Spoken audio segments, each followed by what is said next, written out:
శ్రీ గురుభ్యో నమ. ధర్మ సందేహాల్లో భాగంగా అవయవ దానం చేయవచ్చా అనేటువంటిదండి. ఇది సామాజిక స్పృహతో కొంతమంది ముందే చెప్తారండి.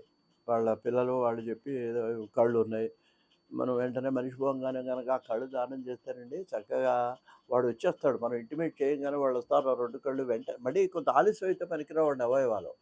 ఆ వెంటనే తీసుకెళ్ళి ఎవరో ఇద్దరు అందులోకి చక్కగా చేస్తే వాళ్ళు ఇవి ఎలాగో దానం చేసేదే మన శరీరం.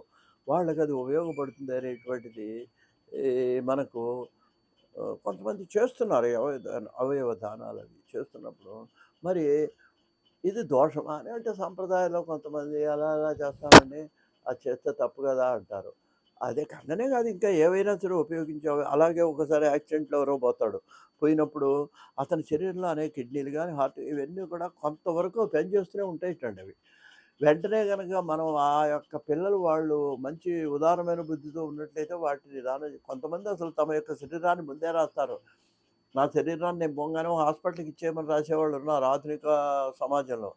సరే ఇవన్నీ దోషమా ఇదా అంటే సాంప్రదాయవాదులేమో అవుననే వాళ్ళున్నారు, కాదనేవాళ్ళు 2 వాదనలు గూడా మనకు వినిపిస్తున్నాయి. అయితే ఇక్కడ ఒక చిన్న విషయాన్ని నేను మీకు చెప్పదలుచుకున్నాను దీంట్లోది. దేవి భాగవతంలోది, మన భాగవతంలో గూడా రెండిట్లోనూ ఉందిది. దక్షయజ్ఞానికి వెళ్ళినప్పుడు మరి అమ్మవారు వెళ్ళింది కదా! అన్నాడు శివుడు, వద్దమ్మా నువ్వు వెళ్ళొద్దన్నాడు. పిలవందే వెళ్ళకూడదన్నాడు. ఆయన అన్నదది. అక్కడి నుంచే మనకొచ్చిందండి. పిలవని పేరంటానికి పోరాదు అని ఎక్కడొచ్చిందంటే అక్కడి నుంచే వచ్చింది.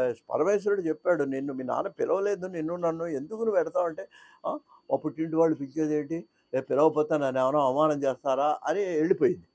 వాడు అవమానమే చేశాడు. సిగ్గు లేదా? మీ నాయనకి సిగ్గు లేదా? నీకు సిగ్గు లేదా? పిలవకుండా ఎలా వచ్చావన్నాడు. అయ్యో! మా మా ఆయన చెప్తే ఎందుకు వినలేదు అని చాలా బాధపడి అప్పుడు వెంటనే ఆవిడ అక్కడ కాలి బొటన వేలుతో అగ్నిహోత్రం చేసి శరీరం దగ్ధం చేసుకునే స్థితిలో దాన్ని వీళ్ళు కొంతమంది ఆర్పడానికి ప్రయత్నం చేశారు. కొంతమంది ఇచ్చేశారు. వెంటనే పరమేశ్వరుడు అక్కడికొచ్చాడు. ఆవిడ యొక్క శరీరం ప్రాణం పోయినటువంటి ఆ అమ్మవారి యొక్క మృత కళేబరాన్ని భుజం మీదేసుకొని బయలుదేరేటండి మొత్తం భారతదేశం అంతా తిరగటానికి. వెడుతుంటే వెనకాల అంటే ఇక్కడ 2 భాగాలున్నాయి.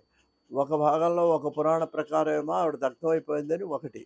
రెండో దాంట్లో ఏంటంటే దగ్ధం అవుతుండంగానే ఆర్పేశారని ఎవరు శివభట్లు వాళ్ళు ఆయన భుజం మీద దూసుకొని వెడుతుంటే, ఈ విష్ణువు వెనకాల బయలుదేరి ఒక కత్తి తీసుకొని ఈవిడ యొక్క శరీరంలో ఉండే ఒక్కొక్క అవయవాన్ని ఆయన ఖండించి ఒక్కొక్క చోట పడుతుంటే, ఆ పడ్డటువంటి అవయవాలే ఇవాళ అష్టాదశ శక్తి పీఠాలుగా కళ్ళు ఒక చోట పడితే అక్కడ ఒక శక్తిపీఠం.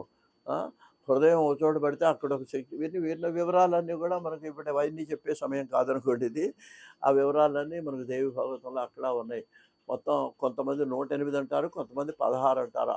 ఈ విధంగా అమ్మవారి అవయవాలు పడ్డ చోట్లే అష్టాదశ శక్తిపీఠాలు. అంటే ఇప్పుడు ఆవిడ అమ్మవారి అవయవాలు పడ్డట్టు అవయవ దానమేగా, అది కూడా అవయవాలు కింద పడితేనేగా శక్తిపీఠాలయినయి.